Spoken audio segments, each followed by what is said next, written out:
This is a sculpture of legs, and I think it's quite odd. It is definitely an unusual piece of art. Yeah, I think it's quite cool. I think it's trying to make like a strong stance against something.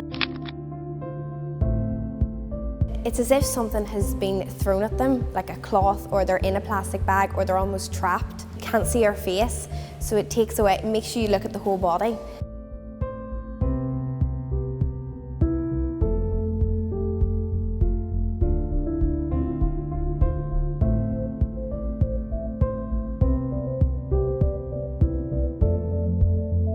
I've just discovered that the big piece here is called Woman in a Bomb Blast.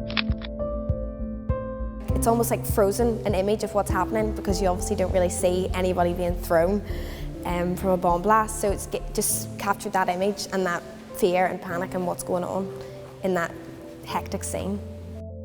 So I like the way there's a meaning to this sculpture, that it's not just somebody is just creating a piece of artwork for the sake of it. What do you think it might be about? Possibly the Troubles, or even past world wars, if he had any relatives in it or anything like that. Is there meant to be a deeper meaning to the sculpture?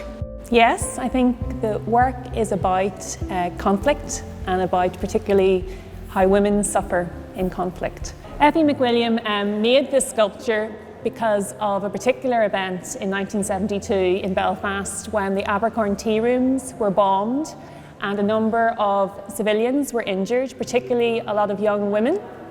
And he was in London at the time, and he saw the news reports on the television and in the newspaper, and he was really affected by it. And he then wanted to make an artwork that expressed the horror of this particular event. And the Woman in a Bomb Blast and the Women of Belfast series were the result of that desire to comment on the Troubles. It takes my breath away, as it's one picture but it tells me 1,000 words. And now that we know that it was because of a bomb, it really brings a lot more emotion to the sculpture. Why are the arms and legs longer and distorted? I think the distortion in the figure is partly to increase the expressive nature of it, so to make it very dramatic and to get the sense of movement. The sculpture is made in bronze, which is a very solid and static material, but the way that McWilliam uses the limbs and also uses the fabric and sort of shows the creases in the fabric adds a sense of dynamism to the work.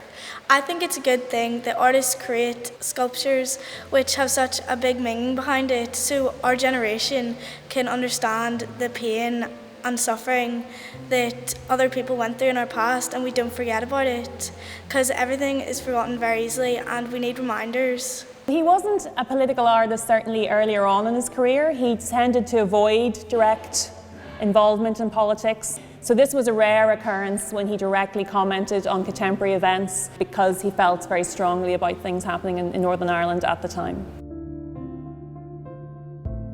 They even have a reconstruction of his studio here and all of his work.